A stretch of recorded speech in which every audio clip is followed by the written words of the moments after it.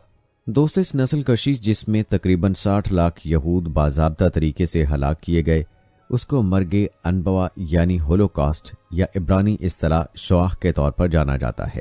بتایا جاتا ہے کہ صرف پولستان کے حراستی کیمپوں میں 30 لاکھ یہود گیس کی کوٹڑیوں کے ذریعے قتل کیے گئے، جبکہ صرف آشوٹس حراستی کیمپ میں 10 لاکھ قتل کیے گئے۔ دوستو، تاریخ بتاتی ہے کہ 1945 میں فلسطینی یہودی مزاحمتی تنظیمیں متحد ہوئیں اور یہودی مزاحمتی تحریک ہنگانا کی باقاعدہ بنیاد ڈالی گئی۔ تحریک نے برطانوی تسلط سے لاتعلقی کا برملا اظہار شروع کر دیا، حتیٰ کہ برطانوی حکومت کے فلسطینی علاقوں میں لامحدود یہودی آبادکاری سے انکار پر ہنگانا نے دہشت گرد طریقہ مزاحمت اپنایا، اور ساتھ ہی ساتھ بحری جہازوں میں غیر قانونی تارکین وطن یہود کو فلسطین میں آباد کرنے لگے، اور ڈیوڈ بن گوریان نے 14 مئی 1948 کو ارض مقدسہ میں یہودی ریاست کے قیام کا اعلان بھی کر دیا، جو اسرائیلی ریاست کے طور پر جانا گیا۔ اس کے بعد فوری طور پر تمام ہمسایہ عرب ریاستوں نے اسرائیل پر حملہ کر دیا، جبکہ نوزائیدہ اسرائیلی فوج برطانیہ اور فرانس کی مدد سے مزاحمت کرتی رہی۔ بتایا جاتا ہے کہ 1949 میں جنگ ختم ہوئی تو اسرائیل کی ریاست کی تعمیر شروع ہوئی، اور ریاست نے بڑے پیمانے پر دنیا بھر سے سینکڑوں ہزاروں یہودی مہاجرین کی لہروں کو جذب کیا۔ آج اسرائیل ایک پارلیمانی جمہوریت ہے جس کی آبادی 80 لاکھ افراد سے زائد ہے، جن میں 60 لاکھ یہودی ہیں۔ یاد رہے کہ سب سے بڑا یہودی طبقہ اسرائیل اور امریکہ میں ہے، جبکہ اہم برادریاں فرانس، ارجنٹائن، روس، برطانیہ، آسٹریلیا، کینیڈا اور جرمنی میں ہیں۔ پیارے دوستو، یہ ایک اجمالی خاکہ تھا یہودیوں کی تاریخ کے حوالے سے۔ اس کی مکمل تفصیل مختلف ادوار کے حوالے سے اور مختلف علاقوں کے حوالے سے آگے بیان ہونے والی ہے۔ آئیے آپ کو یہودی تاریخ کے اہم ادوار کے بارے میں بتاتے ہیں۔ یاد رہے کہ یہودیوں اور یہودیت کی تاریخ کو 5 ادوار میں تقسیم کیا جاتا ہے۔ نمبر 1، آغاز یہودیت سے قبل کی قدیم ارض مقدسہ یعنی 586 قبل مسیح۔ نمبر 2، 5ویں اور 6ٹھی صدی قبل مسیح میں آغاز یہودیت کے دوران۔ نمبر 3، ہیکل دوم کی تباہی کے بعد 70 عیسوی میں رہبائی یہودیت کی تشکیل۔ نمبر 4، رہبائی یہودیت کا دور رفع مسیحیت سے لے کر 312 عیسوی میں حکمران قسطنطین اعظم کی سیاسی دور اقتدار تک، اور 18ویں صدی کے آخر میں مسیحی سیاسی بالادستی کے خاتمے تک۔ اور نمبر 5، مختلف یہودیت کا دور فرانسیسی اور امریکی انقلابات سے لے کر موجودہ دور تک۔ تو چلیے سب سے پہلے بات کرتے ہیں قدیم ارض مقدسہ کے دور کی، جو 586 قبل مسیح تک کا دور ہے، اور ابتدائی یہودیت کو سمجھنے کے لیے اس دور کا تذکرہ بہت ضروری ہے۔ یاد رہے کہ ابتدائی یہودیوں اور ان کے پڑوسیوں کی تاریخ زرخیز ہلال اور بحیرہ روم کے مشرقی ساحل پر مرکوز ہے۔ یہ تاریخ ان لوگوں سے شروع ہوتی ہے جو دریائے نیل اور بحر النہرین کے درمیانی علاقوں میں رہتے ہیں۔ اس کے علاوہ اطراف میں قدیم مصر اور بابل، عرب کے ریگستان اور پہاڑ، ایشیائے کوچک، کینان کی زمین، موجودہ اسرائیل، فلسطین، اردن اور لبنان کے علاقے بنتے ہیں۔ ان سب تہذیبوں کا مقام اجتماع ہے۔ دوستو، عبرانی بائبل کے مطابق یہود قدیم بنی اسرائیل کی نسل سے ہیں، جو کینان کے علاقے میں بحیرہ روم کے مشرقی ساحل اور دریائے اردن کے درمیان میں آباد ہوئے۔ عبرانی بائبل بنی اسرائیل کو مشترک جد امجد یعقوب سے منسوب کرتی ہے، اور یہ بھی بتایا جاتا ہے کہ دوسری ہزاریہ قبل مسیح کی شروع کی صدیوں میں عبرانیوں کی خانہ بدوشی ہی بیرونی الخلیل کے ارد گرد مرکوز رہی، جس کا نتیجہ ان کے مقام تدفین یعنی پرکھوں کے غار کے قیام پر ہوا۔ بنی اسرائیل اور سرگزشت کے مطابق 12 قبائل پر مشتمل تھا۔ ہر ایک قبیلہ یعقوب علیہ السلام کے 12 بیٹوں کی اولاد تھا: روبن، شمعون، لیوی، یہودا، آشکار، زابلن، ڈین، گاد، نفتالی، آشیر، یوسف اور بنیامین۔ دوستو، بائبل کی کتاب میں پیدائش کے ابواب میں باب نمبر 25 سے 50 یعقوب علیہ السلام اور اس کے 12 بیٹوں کا قصہ موجود ہے، جنہوں نے شدید قحط کے دوران میں کنعان چھوڑا اور شمالی مصر کے علاقے گوشن میں آباد ہوئے۔ شروع میں تو انہیں مصر میں زرخیز زمینیں دی گئیں، تاہم صدیوں بعد مصر فرعونہ کی حکومت نے انہیں مبینہ طور پر غلام بنا رکھا تھا۔ اگرچہ قرآن اور سابق مقدسہ کتب اس کی تصدیق کرتی ہیں، تاہم اس امر کے واقع ہونے کا کسی آزاد ذرائع سے ثبوت نہیں ملا، اور تاریخ بتاتی ہے کہ کم و بیش 400 سال کی غلامی کے بعد ان کے معبود یہودا نے لاوا قبیلے کی عبرانی پیغمبر موسیٰ کو یہود کو فرعون سے رہائی کے لیے بھیجا۔ یاد رہے کہ یہودا یہودی لوگوں کے خدا کا اس وقت کا نام تھا۔ مقدس کتب کے مطابق عبرانی معجزانہ طور پر ہجرت کر کے مصر سے باہر نکلے۔ یہ واقعہ خروج یا ہجرت کے طور پر جانا جاتا ہے اور واپس اپنے آبائی وطن کنعان لوٹے۔ مقدس کتاب کے مطابق مصری غلامی سے آزادی کے بعد اسلام کے مطابق انہوں نے موسیٰ کی حکم عدولی کی اور کنعانی قبیلے سے لڑنے سے انکار کیا، جس کی سزا میں بنی اسرائیل 40 سال کی مدت تک سینا کے ریگستان میں گمراہ پھرتے رہے، جہاں انہیں من و سلوہ ملتا رہا۔ پھر انہوں نے 1400 قبل مسیح میں یوشع بن نون کی زیر قیادت کنعان فتح کیا۔ بائبل کی تحریروں کے مطابق صحرا میں رہنے کی مدت کے دوران میں بنی اسرائیل کو 10 احکام کوہ سینا پر یہودا سے ملے، جو کہ موسیٰ کے ذریعے موصول ہوئے، اور کنعان میں داخل ہونے کے بعد ہر قبیلے کو زمین کا حصہ دیا گیا۔ دوستو، آپ کو بتاتے چلیں کہ آثار قدیمہ سے یہود کے اصل علاقے کی ایک مختلف کہانی کا پتہ چلتا ہے۔ ضروری نہیں ہے کہ یہود نے لیونیتیا سرزمین شام کا علاقہ چھوڑا ہو۔ آثار قدیمہ کے وہ ثبوت زیادہ حاوی ہیں کہ بنی اسرائیل کا اصل مقام کنعان تھا، نہ کہ مصر، جن کے مطابق مصر سے فرار یا 40 سال دربدر سینا کے صحرا اور بیابان میں پھرنے والے قصہ کی کوئی گنجائش نہیں ہے۔ بہت سے آثار قدیمہ کے ماہرین نے موسیٰ علیہ السلام اور خروج مصر کے آثار قدیمہ کی تحقیقات کو ایک بے ثمر تعاقب قرار دے کر ترک کر دیا ہے۔ پیارے دوستو، چونکہ یہ تحقیقات غیر مسلموں کی ہیں، اس لیے وہ ان باتوں کی تردید کرتے ہیں، ورنہ جو باتیں قرآن و حدیث میں بیان ہوئی ہیں وہ حق اور سچ ہیں، اور ان کا انکار یا رد کسی صورت نہیں کیا جا سکتا۔ یہ بات ہم مسلمانوں کو ذہن نشین کرنے کی ضرورت ہے۔ ان باتوں کو بیان کرنے کا مقصد آپ کو تاریخ سے آگاہ کرنا ہے۔ ان لوگوں کا مزید کہنا ہے کہ ایک صدی پر محیط آثار قدیمہ اور مصریات کے ماہرین نے تحقیق سے کوئی قابل قدر ثبوت نہیں پایا کہ قید مصر، داستان فرار از مصر اور سفر بیابان سینا میں براہ راست کوئی تعلق ہو سکتا ہے، اور یوں اس تجویز کے نتیجے پر پہنچے کہ آئینی دور کی یہودا اور اسرائیل کی ریاستوں کا اصل مقام کنعان ہے، نہ کہ مصر۔ لہٰذا کہا جاتا ہے کہ قدیم ترین یہودی بستیوں کی ثقافت کنعانی ہے۔ ان کی اشیاء مقدسہ کنعانی دیوتا آل کی ہیں، مٹی کے برتنوں میں مقامی کنعانی روایات پائی جاتی ہیں، اور ان کے حروف تہجی بھی ابتدائی کنعانی ہیں۔ آپ کو بتاتے چلیں کہ کئی سو سال تک ارض مقدسہ کی 12 متحدہ ریاستوں پر 12 قبیلوں کے اماموں کی حکمرانی کا تسلسل رہا۔ اس کے بعد 1000 قبل مسیح میں طالوت بادشاہ کے تحت یہودی بادشاہت قائم ہوئی، اور بادشاہ داؤد علیہ السلام اور اس کے بیٹے شاہ سلیمان کے دور تک جاری رہی، اور داؤد علیہ السلام ہی کے دور حکومت میں پہلے سے قائم یروشلم اسرائیل اور یہودا کی متحدہ بادشاہتوں کا قومی اور روحانی دارالحکومت بنا۔ یاد رہے کہ سلیمان علیہ السلام نے سب سے پہلے موریہ پہاڑ یعنی حرم قدسی پر ہیکل تعمیر کی، جو بیت المقدس میں ہے۔ تاہم قبائل جو سیاسی طور پر انتشار کا شکار تھے، ان کی موت پر 10 شمالی قبائل اور 2 جنوبی قبائل یہودا اور بنیامین کے درمیان خانہ جنگی شروع ہوئی۔ بنی اسرائیل قوم 2 ریاستوں میں تقسیم ہوئی، شمال میں ریاست اسرائیل سامریہ اور جنوب میں مملکت یہودا کے نام سے ریاست قائم ہوئی۔ اس تقسیم کا فائدہ اٹھا کر شامی حکمران تلگت پلاسر سوم نے شمالی ریاست اسرائیل پر 8ویں صدی قبل مسیح میں قبضہ کیا۔ پیارے دوستو، اب بات کرتے ہیں اسیری بابل کے دور کی، جو کہ 538 تا 587 قبل مسیح کا دور ہے۔ یہ دور یہودیوں کی قدیم سلطنت یہودا سے بابل کی جانب ملک بدری اور جلاوطنی اور یروشلم کے ہیکل سلیمانی کی تباہی کا دور ہے۔ تاریخ بتاتی ہے کہ ایک غالب طاقت کے خلاف بغاوت اور نتیجہ خیز محاصرے کے بعد کی مملکت یہودا کو 587 قبل مسیح میں بابلیوں کی فوج نے فتح کیا اور پہلا ہیکل سلیمانی تباہ کیا۔ مملکت کی اشرافیہ اور ان کے لوگوں کے بہت سے لوگ جلاوطن کر دیے گئے تھے، جہاں ان کا مذہب روایتی ہیکل سے باہر ترقی پاتا رہا۔ جبکہ دوسرے مصر فرار ہو گئے، کہا جاتا ہے کہ بابل میں سب سے پہلی مملکت یہودا کی جلا وطن یہودی برادری کا قیام 597 قبل مسیح میں یہودیہ کو نیا کی جانب سے ہوا۔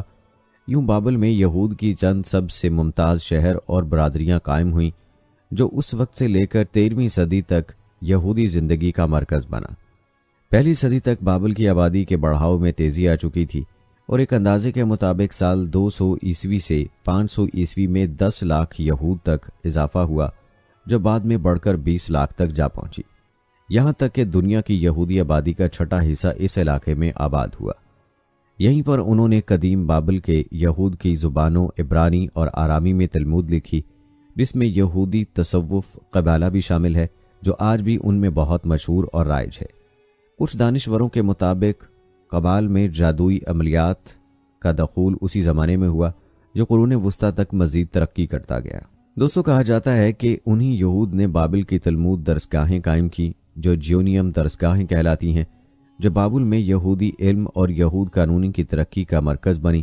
500 عیسوی سے 1038 تک دو سب سے زیادہ مشہور درسگاہیں پمیدیتا اور صبورہ تھیں اور اہم علم دین کے مدرسے نہاردیہ اور ماہوزہ میں واقع تھے۔ بتایا جاتا ہے کہ 540 قبل مسیح میں فارس کی فتح کے بعد کچھ مریدین عزیر نمیا کی رہنمائی میں واپس اپنی سرزمین اور اپنی پرانی روایات کو لوٹے، جبکہ دوسرے یہود مستقل واپس نہ لوٹ سکے اور جلا وطنی ہی میں رہے اور ارض مقدسہ سے باہر اپنی الگ ہی خود مختاری بنا لی۔ بعض تاریخی روایات کے مطابق فارسی منظوری اور مالی امداد کے تحت یہودی جلا وطنی سے واپسی کے بعد یروشلم لوٹتے ہوئے دوسرے ہیکل کی تعمیر آخری 3 یہودی انبیاء حجی، زکریا اور ملا کی قیادت میں 516 قبل مسیح میں مکمل ہوئی، اور بتایا جاتا ہے کہ آخری یہودی نبی کی وفات کے بعد فارسی حکمرانی کے نیچے یہودی لوگوں کی قیادت زغوت رہنماؤں کی 5 نسلوں میں رہی۔ یہودی قوم نے پہلے فارسیوں کے ماتحت اور پھر یونانیوں کے زیر تسلط کچھ ترقی کی، جس کے نتیجے میں فریسی اور صدوقی قائم ہوئے۔ یوں پہلی بار یہودیہ میں اپنے یہودی سکے بنانے کے قابل ہوئے۔ دوستو، جلا وطنی کے بعد کا دور ہیلنستی دور ہے، جو کہ 110 تا 332 قبل مسیح کا دور ہے۔ تاریخ بتاتی ہے کہ 332 قبل مسیح میں مقدونیہ کے سکندر اعظم نے فارسیوں کو شکست دی۔ سکندر کی موت اور اس کے جرنیلوں میں اس کی سلطنت کی تقسیم کے بعد سلوکی سلطنت قائم ہوئی کہ خرابی نے سلوکی بادشاہ انتیوخوس چہارم کو بعض یہودی مذہبی رسومات اور روایات پر پابندی کے احکام جاری کرنے پر مجبور کیا۔ اس کے بعد کچھ غیر مہذب یہود، جنہیں مقابیین بھی کہا جاتا ہے، نے ہشمونی خاندان کی قیادت میں بغاوت کی۔ اس بغاوت کے نتیجے میں آخرکار ایک آزاد یہودی مملکت کی تشکیل ہوئی، جسے ہشمونی خاندان کے نام سے جانا جاتا ہے، جو 63 سے 165 قبل مسیح تک جاری رہی۔ لیکن سالومی الیگزینڈرا کے بیٹوں ہیریوکانوس دوم اور ایزرونوبولوس دوم کے درمیان خانہ جنگی کے باعث ہشمونی خاندان اور بالآخر ٹوٹ گیا، اور وہ لوگ جو کسی بادشاہ کی بجائے مذہبی پادریوں کی حکمرانی میں رہنا چاہتے تھے، وہ رومی حکام سے حملے اور مدد کی اپیلیں کرتے رہے۔ چنانچہ رومی فتح اور اصلاح کی ایک مہم جوئی، جس کی قیادت پومپی نے کی، جلد ہی اس کے بعد واقع ہوئی۔ پیارے دوستو، اس کے بعد ارض مقدسہ میں رومی حکومت کا تذکرہ آتا ہے۔ یہ دور 63 قبل مسیح سے 324 تک کا دور ہے۔ تاریخ بتاتی ہے کہ یہودیہ ہشمونیوں کی تحت ایک آزاد یہودی ریاست تھی، لیکن رومی جنرل پومپئی نے 63 قبل مسیح میں اسے فتح کر لیا اور ایک زیر تحفظ ریاست کے طور پر دوبارہ منظم کیا۔ رومی پھیلاؤ دوسرے علاقوں میں بھی اگلے 150 سال سے زیادہ جاری رہا۔ کہتے ہیں بعد میں ہیرودیس کو رومی سینٹ نے یہودیوں کا بادشاہ مقرر کیا، جس نے ہشمونی خاندان کی جگہ لی۔ اس کی اولاد میں سے کچھ لوگ بعد میں مختلف عہدوں پر فائز رہے، جسے ہیروڈی سلسلے کے نام سے جانا جاتا ہے۔ مختصر یہ کہ 4 قبل مسیح سے 6 قبل مسیح تک یہودیہ صوبہ ہیروڈ آرکیلاوس کی حکومت میں شامل رہا اور رومیوں نے اسے بادشاہ کا لقب دینے سے انکار کیا۔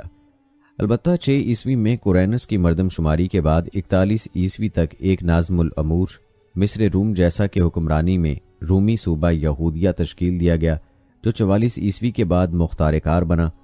کہا جاتا ہے کہ سلطنت کا اپنی یہودی رعایا کے ساتھ برتاؤ اکثر جابرانہ اور ظالمانہ تھا۔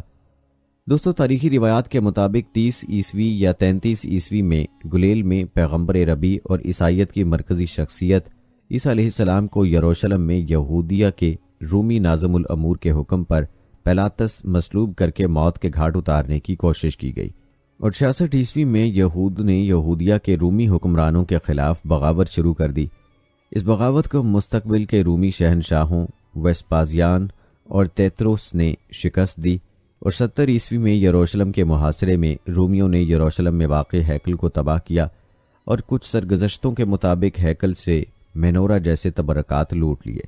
دوستو، تاریخی روایات کے مطابق یہود اس سرزمین پر کافی تعداد میں رہتے رہے، یہاں تک کہ 115 تا 117 عیسوی کی جنگ کیتوس ہوئی، اور جولیس سیوریس نے 132 تا 136 عیسوی میں بار کو خبا بغاوت کو کچلتے ہوئے یہودیہ کو تباہ کیا، جس میں 985 دیہاتوں کو تباہ کیا گیا، اور وسطی یہودیہ کی زیادہ تر یہودی آبادی کو قتل کیا گیا، غلامی میں بیچ دیا گیا یا فرار پر مجبور کیا گیا۔ یوں سوائے تشاباؤ کے دن کے یہودی آبادی یروشلم سے شہر بدر رہی، اور گلیل میں اور یفنا میں ہی مرکوز رہی، اور اسی دور میں یروشلم کا نام بدل کر ایلیا کیپٹولینیا رکھا گیا، اور یہودیہ کا نام بدل کر فلسطین شام رکھ دیا گیا۔ دوستو، پہلے بھی ذکر ہو چکا کہ یہودی بے دخلی کا آغاز اسوری فتح میں ہوا، اور بابل کی فتح کے دوران بڑے پیمانے پر جاری رہا۔ 6 صدی قبل مسیح میں جب یہودیہ صوبہ سے یہودی قبیلے کو یہودیہ کے معزول بادشاہ یہویاقین کے ساتھ بابل سے جلا وطن کر دیا گیا تھا۔ یاد رہے کہ یہ جلا وطنی 586 قبل مسیح میں یروشلم میں ہیکل کی تباہی کے بعد بھی جاری رہی۔ 135 عیسوی میں بار کو خبا بغاوت کے بعد صدیوں تک بہت سے یہود بابل کی طرف ہجرت کرتے رہے۔ اسی طرح بہت سے یہودیوں کو رومی سلطنت کے دیگر حصوں میں غلامی میں بیچ دیا گیا تھا، جبکہ کچھ رومی سلطنت کے دیگر علاقوں کے شہری بن گئے تھے۔ پیارے دوستو، قدیم روایات کے مطابق 562 قبل مسیح میں یہودا سے تاجر ہندوستان کے موجودہ شہر کوچی پہنچے، اور مزید جلا وطن یہودا کے باسی 70 عیسوی میں ہیکل کی دوسری تباہی کے بعد پہنچے۔ البتہ کوچین یہودی روایت کا خیال ہے کہ ان کی برادری کا آغاز دوسرے ہیکل کی تباہی کے بعد 72 عیسوی میں شنگلی میں یہودیوں کی آمد پر شروع ہوا۔ اس میں یہ بھی کہا گیا ہے کہ ایک چھوٹی یہودی بادشاہت یعنی 379 عیسوی میں ایک مقامی بادشاہ شیرمن پیرومل کی طرف سے یہودی برادری کو ان کے رہنما جوزف ربن کے تحت خود مختاری دی گئی، اور یوں وہاں کا پہلا کنیسہ 1568 عیسوی میں تعمیر کیا گیا تھا۔ کہتے ہیں اس خطے میں رومی سلطنت کے ساتھ یہودیوں کے تعلقات پیچیدہ ہوتے چلے گئے، لیکن قسطنطنیہ اول نے یہودیوں کو سال میں ایک بار مغربی دیوار پر تشاباؤ پر اپنی شکست اور ذلت پر ماتم کرنے کی اجازت دے دی۔ 351 اور 352 عیسوی میں گلیل کے یہودیوں نے ایک اور بغاوت شروع کی، جس سے بھاری انتقام لیا گیا۔ مشرقی رومی سلطنت میں گیلس بغاوت قسطنطینی خاندان کے تحت ابتدائی عیسائیوں کے بڑھتے ہوئے اثر و رسوخ کے دوران آئی، تاہم 355 عیسوی میں قسطنطینی خاندان کے آخری بادشاہ جولین کے عروج پر رومی حکمرانوں کے ساتھ تعلقات میں بہتری آئی، جس نے اپنے پیشروؤں کے برعکس عیسائیت کی مخالفت کی۔ 363 عیسوی میں جولین نے انطاکیہ سے ساسانی فارس کے خلاف اپنی مہم شروع کرنے سے کچھ عرصہ قبل عیسائیت کے علاوہ دیگر مذاہب کو فروغ دینے کی اپنی کوششوں کو مد نظر رکھتے ہوئے ہیکل سلیمانی کو دوبارہ تعمیر کرنے کا حکم بھی دیا۔ دوستو، کہا جاتا ہے کہ ہیکل کی تعمیر نو میں ناکامی زیادہ تر 363 عیسوی کے ڈرامائی گلیلی زلزلے اور روایتی طور پر اس منصوبے کے بارے میں یہودیوں کے دوغلے پن کی وجہ سے ہوئی تھی۔ تخریب کاری جیسا کہ حادثاتی آگ ایک امکان ہے، اس وقت کے عیسائی مورخین میں الہی مداخلت عام نظریہ تھا۔ جولین کے یہودیوں کی حمایت کی وجہ سے یہودی اسے جولین دی ہیلین کہنے لگے۔ کہا جاتا ہے کہ فارسی مہم میں جولین کے مہلک زخم اور اس کے نتیجے میں واقع ہونے والی اس کی موت نے یہودیوں کی خواہشات کا خاتمہ کر دیا تھا، اور جولین کے جانشین کسی بھی یہودی دعوے کے برخلاف یروشلم کے بازنطینی دور حکمرانی کے دوران عیسائی رہے۔ دوستو، تاریخی روایات بتاتی ہیں کہ 438 عیسوی میں جب مہارینی ٹیڈوچیا نے ہیکل کے مقام پر یہودیوں کی عبادت کرنے پر پابندی ہٹا دی، تو گلیل میں یہودی برادری کے سربراہوں نے یہودیوں کے عظیم اور طاقتور لوگوں کو دعوت عام دی۔ جان لو کہ آخرکار ہمارے لوگوں کی جلا وطنی کا اختتام آ گیا ہے، تاہم شہر کی عیسائی آبادی جنہوں نے اسے اپنی برتری کے لیے خطرہ سمجھا نے اس کی اجازت نہیں دی، اور فساد پھوٹ پڑا، جس کے بعد انہوں نے یہودیوں کو شہر سے بھگا دیا۔ تاریخ بتاتی ہے کہ 5ویں اور 6 صدی کے دوران پورے فلسطینی صوبے میں سامری بغاوتوں کا ایک سلسلہ شروع ہو گیا۔ تیسری اور چوتھی بغاوتیں خاص طور پر پرتشدد تھیں، جن کے نتیجے میں سامری برادری کا تقریباً خاتمہ ہو گیا۔ یہ امکان بتایا جاتا ہے کہ 556 عیسوی کی سامری بغاوت میں یہود نے شمولیت اختیار کی تھی، جسے اسرائیلی مذہب کے وحشیانہ دباؤ کا بھی سامنا کرنا پڑا تھا۔ کہا جاتا ہے کہ 7ویں صدی کے اوائل میں یہودیوں نے بحالی یروشلم کی پیشگوئی و عقیدے کے مطابق فارسیوں کے ساتھ اتحاد کیا، جنہوں نے 614 عیسوی میں فلسطینی صوبے پر حملہ کیا اور یہودیوں کی طرف سے لڑے۔ یروشلم میں بازنطینی فوجی چھاونی کو زیر کر لیا گیا اور یروشلم کو یہودی خود مختاری میں دے دیا گیا۔ تاہم ان کی خود مختاری مختصر تھی۔ یروشلم میں یہودی رہنما کو جلد ہی ایک عیسائی بغاوت کے دوران قتل کر دیا گیا تھا، اور اگرچہ یروشلم کو فارسیوں اور یہودیوں نے 3 ہفتوں کے اندر دوبارہ فتح کر لیا، لیکن یہ انتشار کا شکار ہو گیا۔ فارسی افواج کے انخلا کے نتیجے میں یہودیوں نے 625 یا 628 عیسوی میں بازنطینیوں کے سامنے ہتھیار ڈال دیے، لیکن 629 عیسوی میں عیسائی بنیاد پرستوں نے ان کا قتل عام کیا، جس میں بچ جانے والے مصر فرار ہو گئے۔ پیارے دوستو، تاریخی روایات بتاتی ہیں کہ بازنطینی مشرقی رومی سلطنت کا تسلط بالآخر 637 عیسوی میں مسلم عرب فوجوں کے ہاتھ میں چلا گیا، جب حضرت عمر بن خطاب رضی اللہ تعالی عنہ نے اس کو مکمل فتح کیا۔ دوستو، اب بات کرتے ہیں قرون وسطیٰ کے دور کی، جو اسلامی فتح سے قبل بابل کے یہودیوں کا دور کہلاتا ہے۔ یہ دور 219 عیسوی تا 638 عیسوی کا دور ہے۔ دوستو، تاریخی روایات بتاتی ہیں کہ سقوط یروشلم کے بعد بابل، جو موجودہ عراق ہے، 1000 سال سے زیادہ عرصے تک یہودیت کا مرکز بنا۔ یروشلم میں ہیکل کی تباہی کے بعد بابل کی پہلی یہودی برادری کا آغاز 597 قبل مسیح میں یویاکن کے ذریعے قبیلہ یہودا کے بابل میں جلا وطنی کے ساتھ ساتھ 586 قبل مسیح میں ہوا۔ بارکو خبا بغاوت کے بعد 135 عیسوی اور آئندہ کی صدیوں میں بہت سے یہودیوں نے بابل کی طرف ہجرت کی۔ یوں بابل میں کچھ بڑے اور نمایاں یہودی شہر اور برادریاں قائم ہوئیں اور 13ویں صدی تک یہودیوں کی زندگی کا مرکز بن گیا۔ ایک اندازے کے مطابق پہلی صدی عیسوی تک بابل میں یہودیوں کی تیزی سے بڑھتی ہوئی 10 لاکھ کی آبادی تھی، جو 200 عیسوی اور 500 عیسوی کے درمیان ایک اندازے کے مطابق طبعی بالیدگی اور مزید یہودیوں کی ہجرت کی وجہ سے 20 لاکھ تک پہنچ گئی۔ ارض مقدسہ سے اس دور میں دنیا کی یہودی آبادی کا تقریباً 6واں حصہ بنتا تھا۔ یہود نے بابل میں تلمودی درسگاہیں قائم کی، جنہیں جیونگ درسگاہیں بھی کہا جاتا ہے۔ یہ درسگاہیں تقریباً 500 عیسوی سے بابل میں یہودی علوم و شریعت کی ترقی کا مرکز بنی رہیں۔ بتایا جاتا ہے کہ تلمود، یشوع، مدارس یہودی ثقافت اور تعلیم کا ایک اہم حصہ بن گئیں، اور یہود نے مغربی اور مشرقی یورپ، شمالی افریقہ اور بعد کی صدیوں میں امریکہ اور دنیا کے دیگر ممالک میں جہاں یہودی منتشر تھے، یشوع قائم کرتے رہے، یعنی مدارس بناتے رہے۔ بتایا جاتا ہے کہ یشوع میں تلمودی تعلیم، جن میں سے زیادہ تر ریاستہائے متحدہ امریکہ اور مقبوضہ فلسطین میں واقع ہیں، آج بھی جاری ہیں۔ کہا جاتا ہے کہ قدیم عہد عتیق اور ابتدائی قرون وسطیٰ کے یہود کے لیے بابل کے یشوع یہودی مذہبی حکام کی مجلس شورا کے مشابہ تھے۔ یہ درسگاہیں قبل از اسلام بابل میں زرتشتی ساسانی خاندان کے تحت قائم کی گئی تھیں، اور یہ ساسانی دارالحکومت مدائن سے زیادہ دور واقع نہ تھی، جو اس وقت دنیا کا سب سے بڑا شہر تھا۔ 7ویں صدی میں فارس کی اسلامی فتح کے بعد یہ درسگاہیں اسلامی خلافت کے تحت 400 سال تک چلتی رہیں۔ شریر اگاون مفتی اعظم کے مطابق سورا کا پہلا گاؤں مار بارابب چنان تھا، جس نے 609 عیسوی میں عہدہ سنبھالا تھا۔ سورا کا آخری گاون سیمیول بن ہوفنی تھا، جس کا انتقال 1034 عیسوی میں ہوا تھا۔ پمبدیتا کا آخری گاؤں حزقیہ تھا، جسے 1040 میں تشدد کر کے ہلاک کر دیا گیا تھا۔ یوں جیونیم کی سرگرمی تقریباً 450 سال کی مدت پر محیط رہی۔ پیارے دوستو، یاد رہے کہ بابل یہودیت کے بنیادی مقامات میں سے ایک نہردیہ تھا، جو اس وقت کی دنیا کا ایک بہت بڑا شہر تھا، جو زیادہ تر یہود پر مشتمل تھا۔ یہاں پر واقع ایک بہت ہی قدیم کنیسہ کے بارے میں خیال کیا جاتا ہے کہ بادشاہ یہویاکن نے اسے تعمیر کرایا، جو اس زمانے میں یہاں نہردیہ میں موجود تھا۔ نہردیہ کے قریب حزل میں ایک اور کنیسہ تھی، جہاں سے عذرا کی درسگاہ کے کھنڈرات دیکھے جا سکتے تھے۔ کہا جاتا ہے کہ ہیڈرین سے پہلے کے زمانے میں عقیبہ سینڈرین کی تبلیغی دورے پر نہردیہ پہنچے تو ازدواجی قانون کے ایک نقطے پر ایک مقامی عالم کے ساتھ مباحثہ ہوا۔ مشنعب اختتام اسی زمانے میں نیسبیس شمالی بین النہرین میں یہودیہ کی ایک بہترین درسگاہ تھی، جس کا صدر مدرس یہودا بن بطیرہ تھا، اور جہاں ظلم و ستم سے پناہ حاصل کرنے بہت سے یہودی علماء آتے تھے۔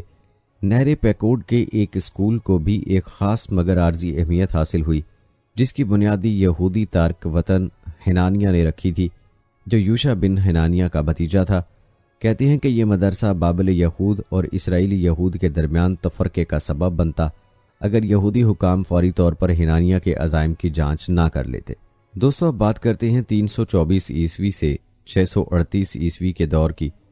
تاریخ بتاتی ہے کہ یہودی پوری رومی سلطنت میں پھیلے ہوئے تھے اور یہ دور وسطی اور مشرقی بحیرہ روم میں بازنطینی حکمران کے دور میں کچھ حد تک جاری رہا، کیونکہ بازنطینی سلطنت کی عسکریت پسند اور خصوصی عیسائیت نے یہودیوں کے ساتھ اچھا سلوک نہیں کیا۔ یوں سلطنت میں آباد یہودیوں کی حالت اور اثر و رسوخ میں ڈرامائی طور پر کمی واقع ہوئی۔ یہودیوں کو عیسائی بنانا سرکاری پالیسی تھی، اور عیسائی قیادت نے اپنی کوششوں میں روم کی سرکاری طاقت کا استعمال کیا۔ البتہ 351 عیسوی میں یہودیوں نے اپنے گورنر کانسٹنٹائن گیلس کے اضافی دباؤ کے خلاف بغاوت کی۔ گیلس نے بغاوت کو ختم کر دیا اور گیلیری کے علاقے کے بڑے شہروں کو تباہ کر دیا جہاں بغاوت شروع ہوئی تھی۔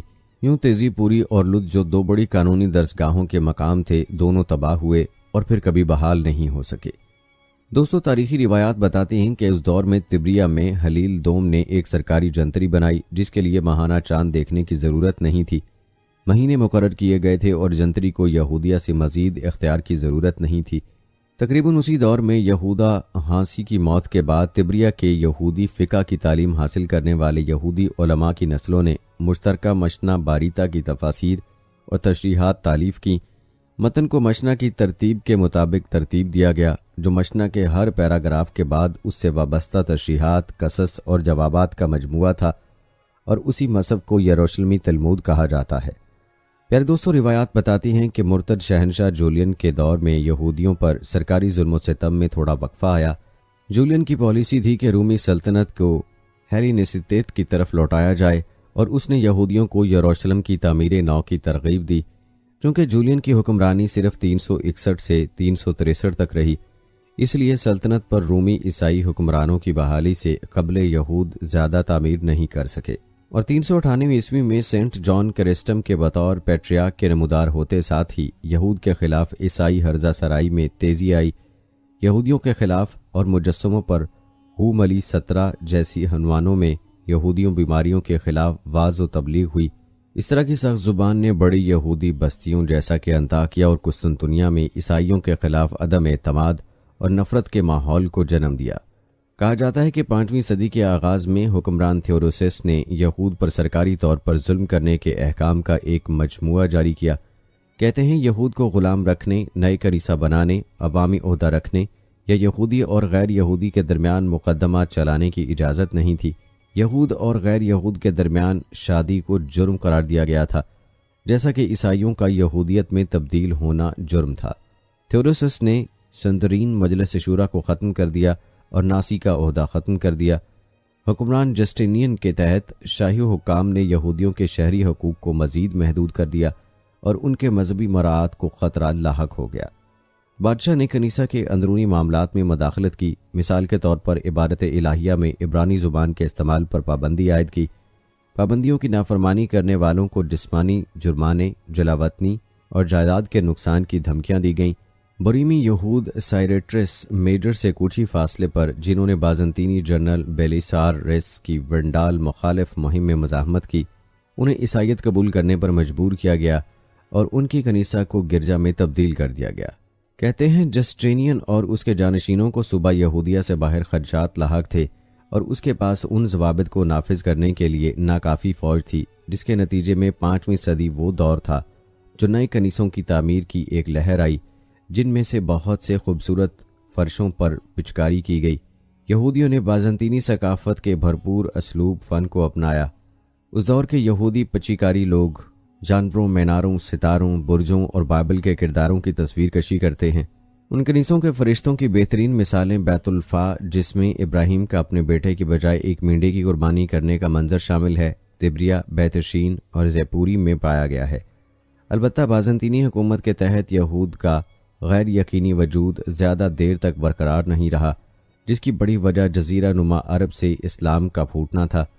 یاد رہے کہ مسلم خلافت نے 636 عیسوی میں جنگ یرموک میں فتح کی چند پالیسیوں میں ہی بازنطینیوں کو ارض مقدس سرزمین شام، جسے جدید اسرائیل، اردن، لبنان اور شام کہا جاتا ہے، سے بے دخل کر دیا۔